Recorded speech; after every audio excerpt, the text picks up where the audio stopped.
North Sentinel Island, a place time forgot. Let us begin.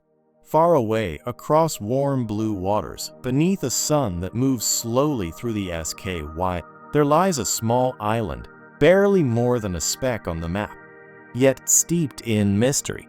Its name is North Sentinel Island, a place where time, it seems, has never moved forward, where no roads are paved, no towers are built, and where the lives of its inhabitants remain hidden from almost all of the modern world.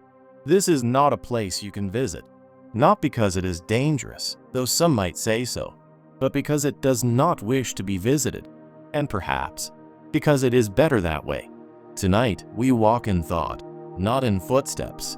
We drift at the edges of this forested island, not with intent, but with quiet curiosity, as we explore one of Earth's most untouched and protected human mysteries, the island that keeps its silence. A soft watercolor map of the Bay of Bengal, zoomed toward a small dot labeled North Sentinel Island. Aerial view illustration of a tree-covered island with no visible human activity.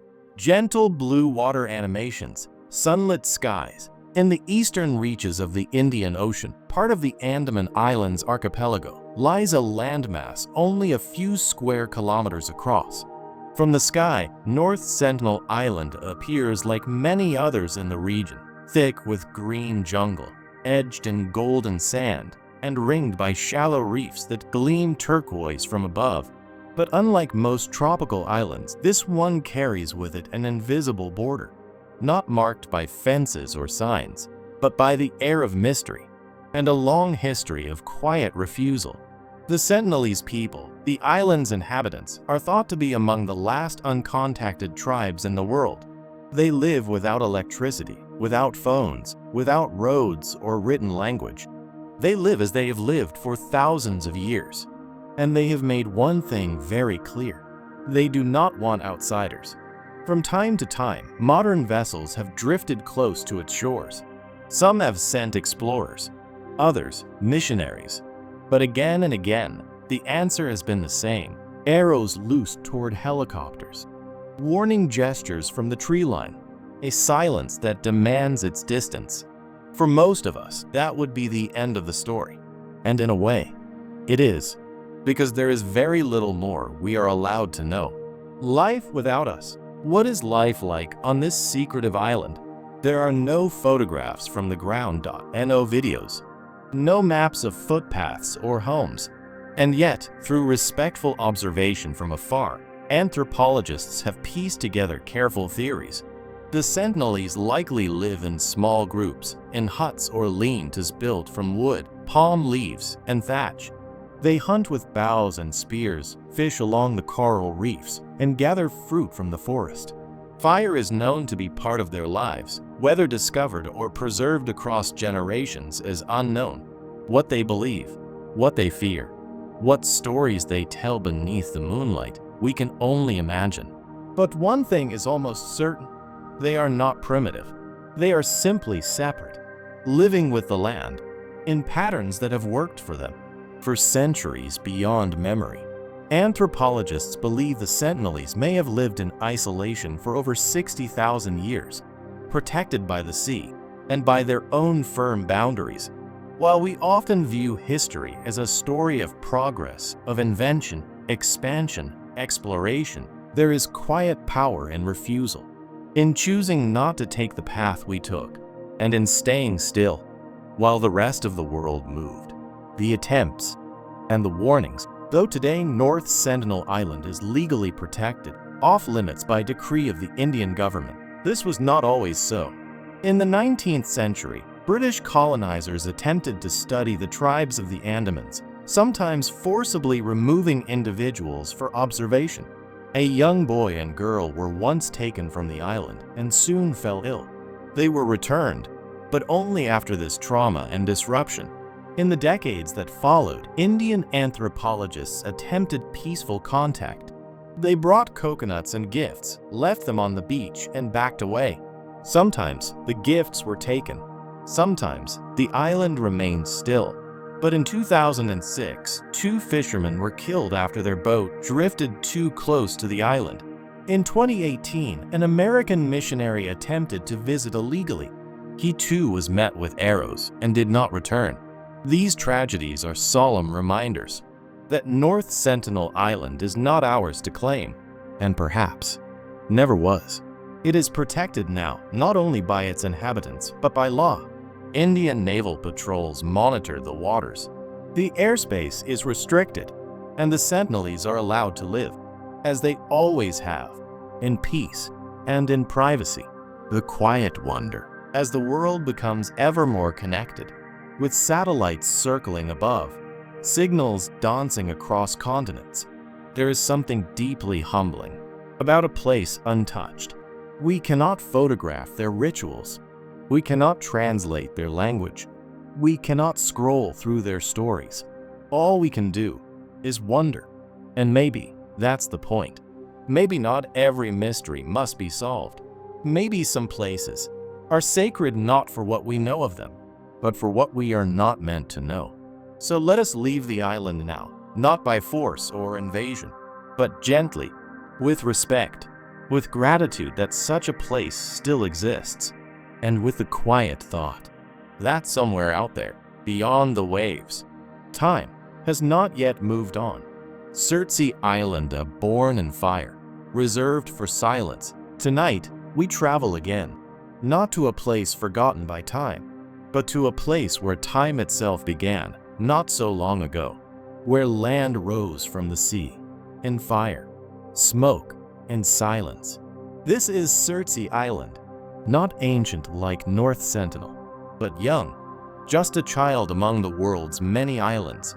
Born in 1963 from a volcanic eruption deep beneath the waves, and ever since kept in gentle solitude, Surtsey is a laboratory of nature, a secret kept for science, untouched by human footsteps, so that we might watch from afar how the world begins again.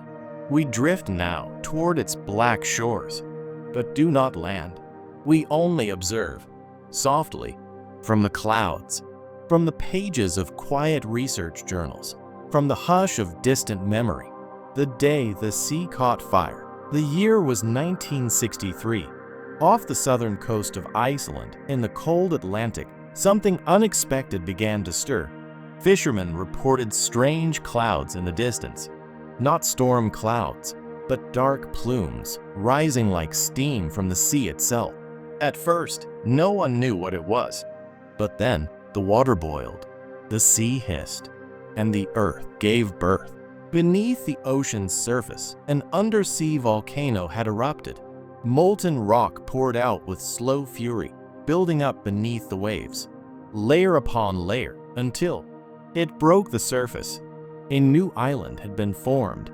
At first small and temporary, the world watched in awe. Cameras filmed it from ships. Pilots circled overhead. News traveled across the globe. A new island had risen from the sea. They named it Surtsey after Surtur, the fire giant of Norse mythology. A fitting name for land born in flame.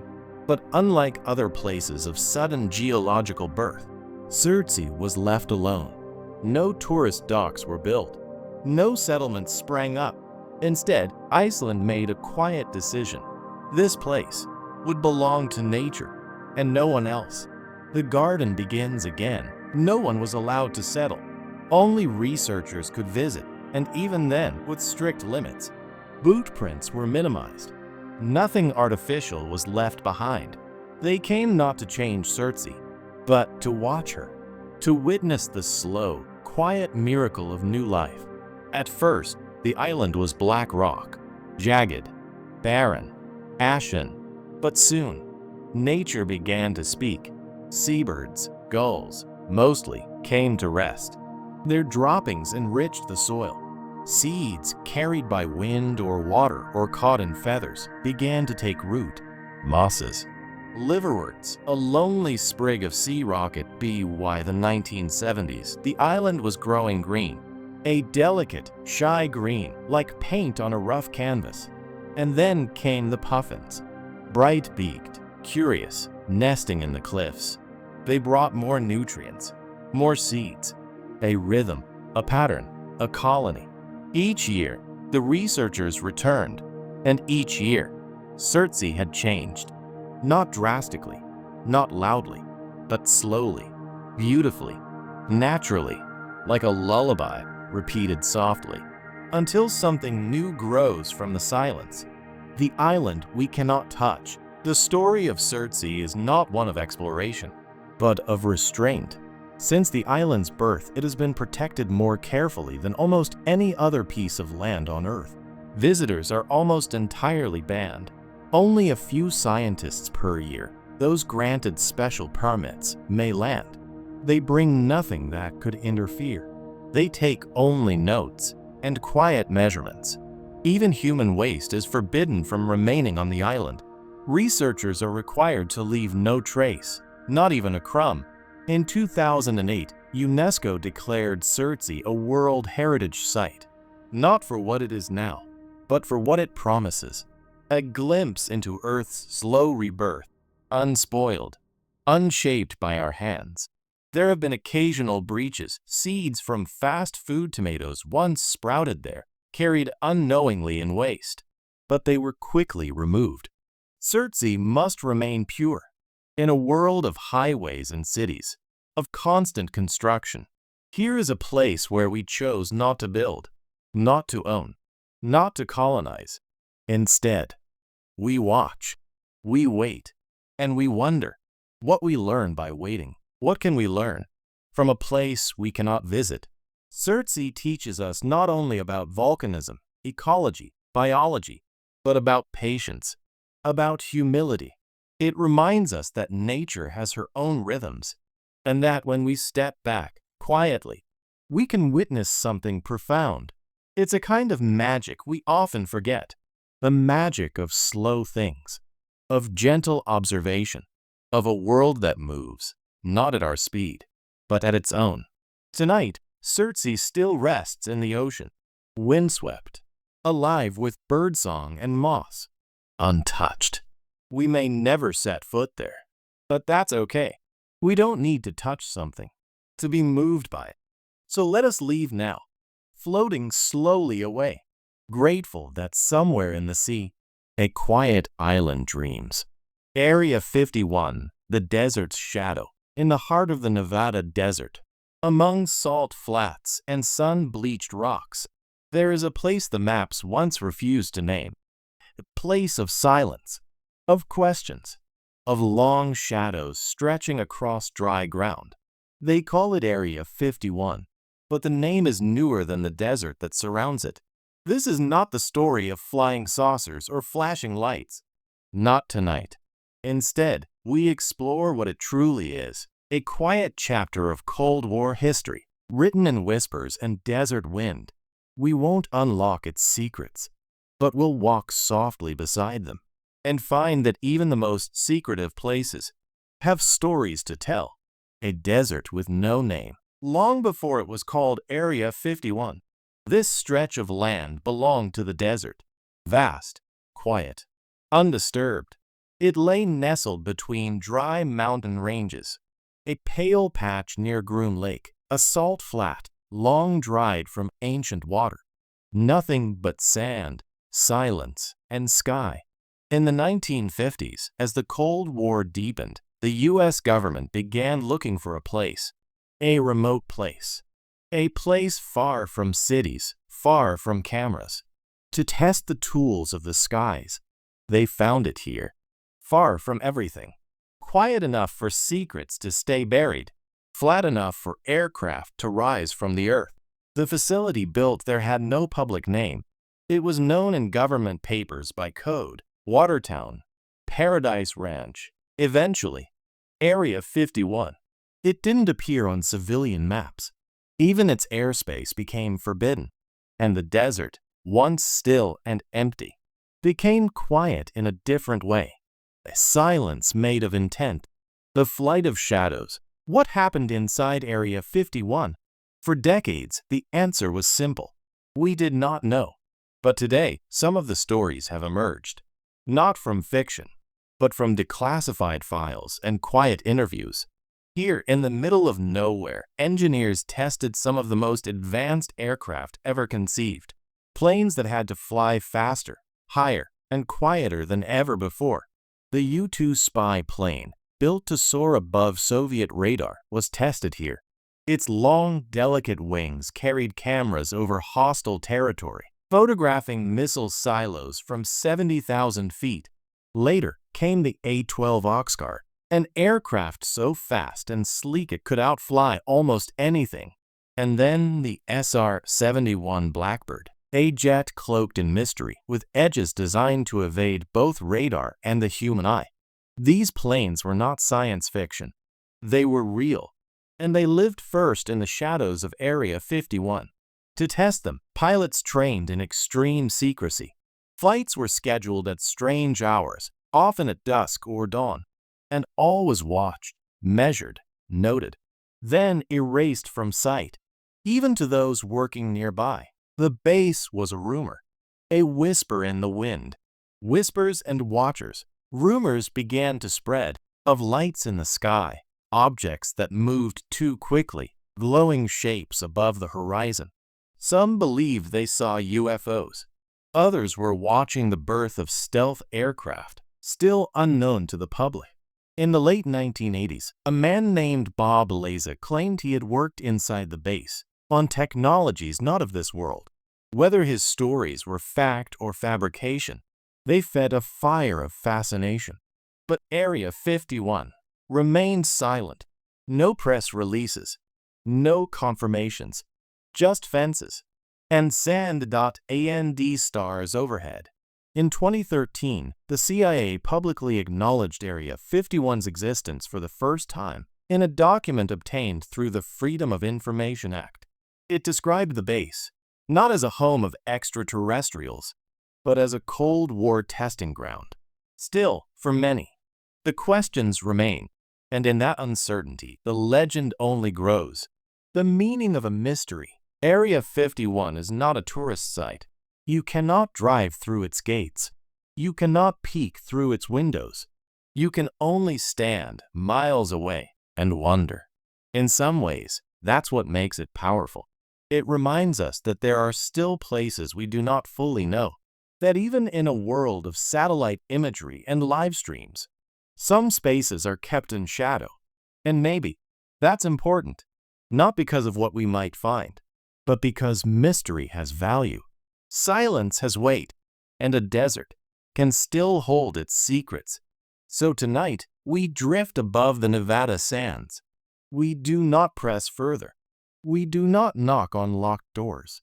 We simply watch the stars above a forgotten airstrip and let the quiet keep its story.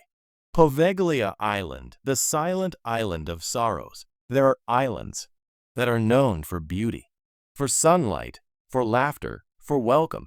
And then there are islands that are remembered for sorrow, for silence, and for the weight of what once was. Tonight, we visit one of the latter. A small piece of land nestled quietly between Venice and Lido in northern Italy. Uninhabited, overgrown, forgotten by most, but never truly erased. This is Poveglia Island, a place with a long, quiet history, not of war or royalty, but of illness, of isolation, and eventually of abandonment.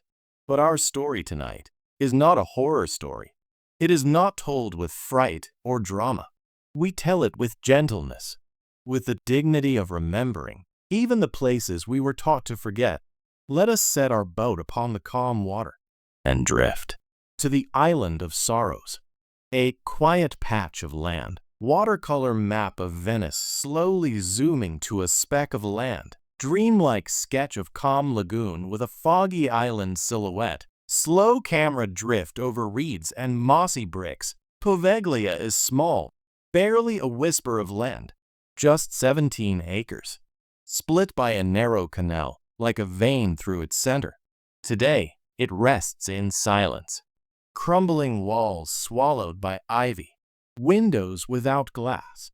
A bell tower, leaning gently, half hidden by leaves. But it was not always this way. Its history begins far back to Roman times, when Poveglia was just one of many small islands in the Venetian lagoon, used for trade, fishing, and sometimes refuge. In the 5th century, as barbarian invasions swept through mainland Italy, families fled to the islands for safety. Poveglia was among them, a peaceful place for exiles to begin again. For centuries, it remained a modest, thriving community. Fishermen lived here. Merchants passed through. Children ran along stone paths beside soft water. But then, the tide changed. Venice grew stronger, more populous, more afraid, and Poveglia's story turned. An island of isolation. By the 14th century, Venice had become one of the most powerful cities in the world. Its ships traveled far. Its ports bustled with trade. But that movement brought with it disease. When the Black Death arrived, it devastated Europe. Venice, too, suffered. And in response, the city made a decision. A place was needed to isolate the ill. And so Poveglia was chosen. The sick were sent across the water, first in small numbers, then in hundreds, then thousands. It became a lazaretto, a quarantine station, and later, when plague returned again and again, a place not only to isolate, but to bury. Some say mass graves still lie beneath the grass. Others say the soil itself was mixed with ash and bone. But here, we do not sensationalize. We remember that these were people, with names, with families, with lives. And for many, Poveglia was their final view of the world. Not a dark prison, just an island, with water all around, and the sky above. The asylum on the island. In 1922, a new building was erected, a psychiatric hospital. It reused the old Venetian structures, added more walls, and gave the island another purpose. Here again, people came, not by choice, but by order. Records from the asylum are scarce. Its treatments are unclear.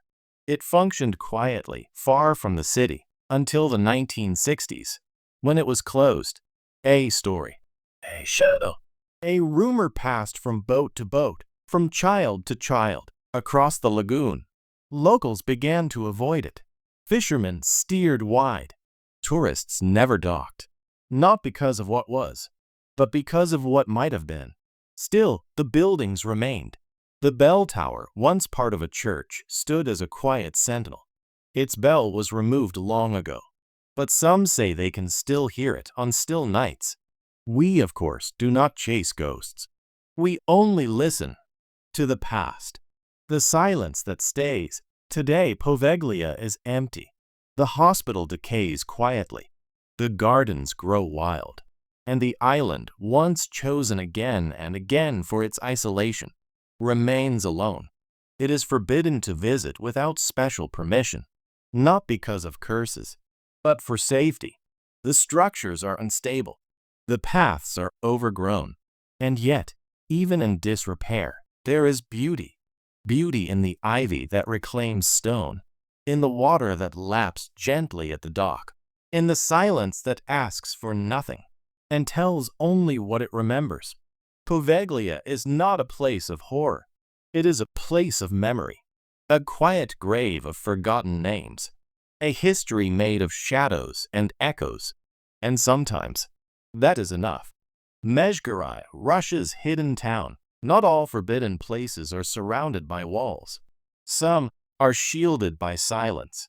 Far from the bustling cities of Russia, beyond hills, forests, and frozen rivers, lies a town few have ever seen.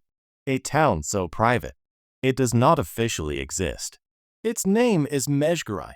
This is not an ancient ruin or a plague island. It is modern, still active, still guarded. You cannot visit it. You cannot photograph it. And no one who lives there may speak freely of what they do. But even in secrecy, there is a story. And tonight, we tell it gently, carefully, from a distance. A town on no map, a region of gentle ridges and deep green forests in the southern Ural Mountains. Official records once listed the town under different names, Sometimes it was Beloretsk 16, other times Ufa 105, but locals knew its real name, Mezhgorye. Even today, it is a closed town, a concept left over from Soviet times. These were towns built for secrecy, for science, for defense, for projects that required silence. Visitors were not allowed. Mail was restricted. Even family members could be turned away at the gate. The people who lived inside lived quiet lives. They had shops. They had schools. But they did not talk about their work. And they did not speak to outsiders. The mountain nearby, just outside the town, is Mount Yamantau, a vast, brooding mountain whose name means evil mountain in the local Bashkir language. For years, Mount Yamantau has been the subject of speculation. From the 1990s onward, American satellites noticed intensive construction. Tunnels carved deep into rock, roads, railways, large facilities, hidden beneath the snow. When asked, Russian officials gave many different answers. Some said it was a food storage center. Others said it was a mining operation. Some even claimed it was a nuclear bunker, capable of housing top military leadership in the event of war. None of these claims were ever confirmed, and slowly the official answers stopped altogether. What is under Mount Yamantau? We do not know. We may never know. But the mountain remains quiet, massive, watching over the trees. Life behind the gates. There are homes, schools, and public services, all behind secure fencing. The town reportedly has about 15,000 residents. Most of them work in silence. We do not have photographs from inside, only stories, rare, carefully spoken accounts from those who lived nearby. They tell of buses arriving and leaving on schedule, of families living in modest comfort, of community events held indoors, away from curious eyes. It is not a prison, nor is it entirely free. Those who live in Mezhgorye do so by permission. They are carefully chosen, often with technical or military backgrounds, and they do not speak to journalists. Not because they are forbidden, but because they know they should not. Even today, the roads to Mezhgorye are controlled by military checkpoints. You cannot pass without clearance, and even if you did, you would find only gates and silence. The unknown that remains. We live in an age of transparency. Most secrets do not stay hidden, but Mezhgorye is an exception.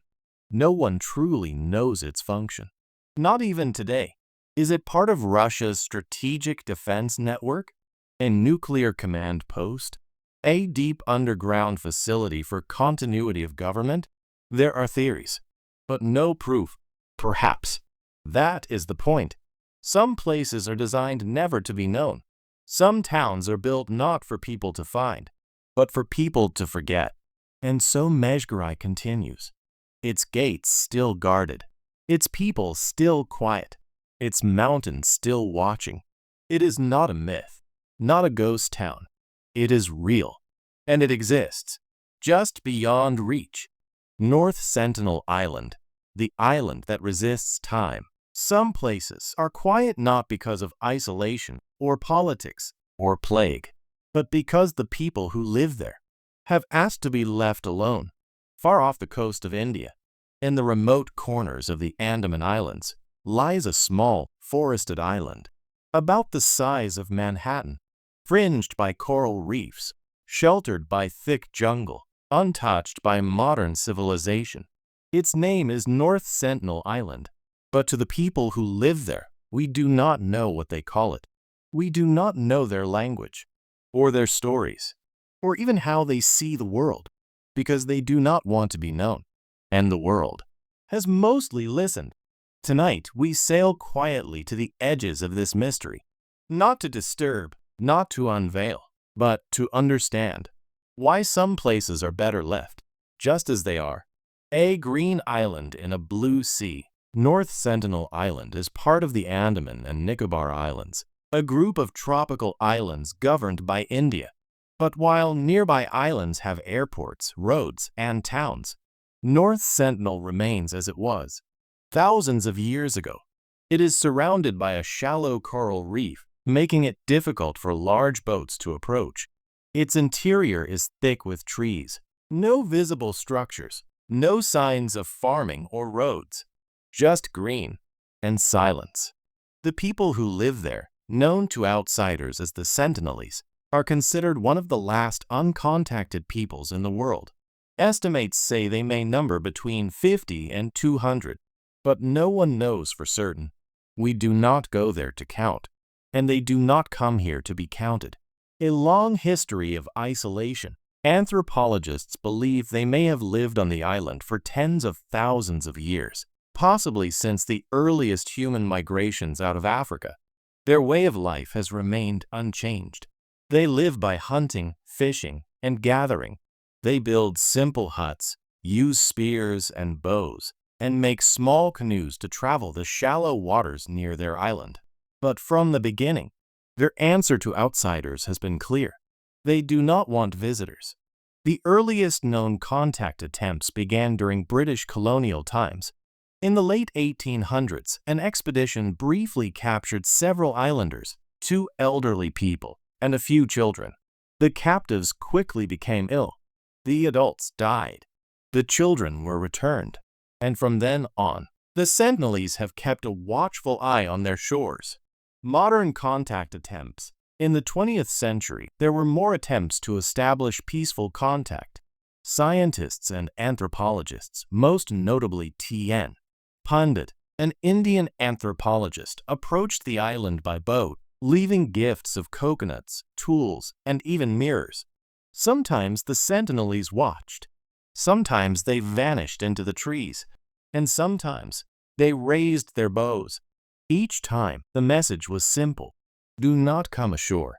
In 2006, 2 fishermen were killed when their boat drifted too close. In 2018, an American missionary attempted to land on the island illegally. He, too, was killed. These events are not stories of violence. They are stories of a people defending their right to live in peace, without intrusion, without change. India has since declared North Sentinel Island off limits. By law, it is forbidden to go within 5 kilometers of its shores, not to protect outsiders, but to protect the Sentinelese themselves. Why we let them be? They do not need roads or medicine or modern buildings. They have lived this way for thousands of years, and for them, that is enough. Any contact risks disaster, not from violence, but from disease. Even a simple cold could be devastating to an isolated people who have no immunity to modern pathogens. And so the world watches from afar, not with curiosity, but with respect. We do not film them. We do not name them beyond what is necessary. And we do not guess at their beliefs or customs or inner world, because to do so would be to invent them, rather than know them. In silence, they remain, not lost, not primitive, but sovereign, a people who live in one of the last places on Earth where modern time has not arrived. Area 51, the desert that denies. There is something about the desert, its stillness, its emptiness, that invites secrets. Beneath the searing sun of southern Nevada, at the edge of salt flats and red-brown ridges, lies a facility. Its name to the public is Area 51. To the government, it is nothing. For decades, it was not acknowledged, not on maps, not in budgets, not in statements. And yet, it is very real. Tonight, we travel not to uncover what happens there, but to sit quietly with the idea of places meant not to be visited, not by force, but by design. Let us begin not with aliens, but with dust and long shadows. On desert ground, the land itself, in the Nevada Test and Training Range, a vast expanse of military land north of Las Vegas. From above, it appears simple. Flat earth, long runways, hangars, a few structures, all carefully aligned. The land around it is desolate. No cities, no farms, No curious tourists. Access is strictly prohibited. Armed guards patrol the perimeter. Warning signs make it clear. Photography is forbidden. Drones are grounded. And no one enters without permission. Even air traffic is diverted. Pilots are told, do not look, do not fly over, do not ask. And for many years, that was the end of it. Where planes go to hide when the world was changing fast. And so was the sky. In the 1950s, the CIA and U.S. Air Force needed a place to test secret aircraft far from curious eyes. They found Groom Lake, remote, flat, and dry. Here, they tested the U-2 spy plane, a sleek bird that could fly above enemy radar. Then came the A-12 Oxguard, faster and higher still. Eventually, even the F-117 Nighthawk, a plane that didn't reflect radar at all. To protect these projects, everything was classified. Pilots could not tell their families where they worked. Scientists were flown in and out by unmarked planes, and the desert kept their secret. The sun rose, the wind blew, and the aircraft came and went in silence. Official denial. For decades, the U.S. government said nothing about Area 51. Not that it was secret, but that it didn't exist. It was left off maps. Its budget was hidden in black projects, and questions were met with polite redirection. In the absence of facts, the public filled the silence with imagination. UFO sightings, reverse-engineered alien ships, mysterious lights in the sky. And yet, no matter what was guessed, Area 51 said nothing. Its fences remained. Its guards remained. Its planes continued to fly, at night, under cover of darkness. Aliens and imagination, theories abounded. Was it a storage site for crashed UFOs? A reverse engineering lab for alien technology? A communication station for beings not of this earth? No evidence was ever shown. But the mystery became cultural. Books, films, TV shows, they all fed into the idea that Area 51 was more than just a testing site. And perhaps it is. Or perhaps it is just a convenient place for secrets to sleep, not because of what is there, but because of what we want it to be. A mirror for our curiosity, a canvas for our unknowns, the truth that remains hidden. In 2013, the U.S. government finally acknowledged that Area 51 was real, not alien, not otherworldly, just classified. They confirmed it had been used for experimental aircraft programs, just as many had suspected. But the mystery didn't end. It only shifted. What is being tested now? What flies in that sky today? What happens behind those hangars, under those runways? Beyond that fence, we do not know, and in a way, we're not meant to. Area 51 exists at the edge of what is known, a modern forbidden place, not ancient or sacred, but strategic, and it reminds us that some doors are closed, not out of fear, but out of purpose. Snake Island, the forbidden shore of serpents, far off the coast of Brazil, about 90 miles from the city of São Paulo, rises a small island from the sea. Lush, green, and quiet. Its name is Ilha da Queimada Grande, but most people know it by a simpler, more chilling name, Snake Island. Roughly the size of 30 football fields, it is covered in dense rainforest and steep, rocky cliffs. But what makes this place truly unique is not its geography, it is its residents. Here, among the leaves and stones, live thousands of snakes. But not just any snakes, the golden lancehead viper, one of the most venomous snakes on Earth. There is estimated to be one snake for every square meter. And for this reason, humans are not allowed to step foot here, not to hike, not to fish, not to explore. It is a place where nature has drawn a firm boundary. And tonight, we honor it from a distance. An island apart, uninhabited and isolated, formed thousands of years ago, when rising seas cut it off from the mainland. Over time, a unique ecosystem developed, and as evolution often does in isolated places, it took an unusual turn. Without predators, without human interference. And with an abundant supply of migratory birds stopping by, the snakes thrived. Their numbers grew, and their venom became stronger, not for aggression, but for efficiency. A bird must be caught quickly. It cannot be allowed to fly away after the bite. So the golden lancehead evolved, a powerful, fast-acting venom, and over millennia, the island became theirs.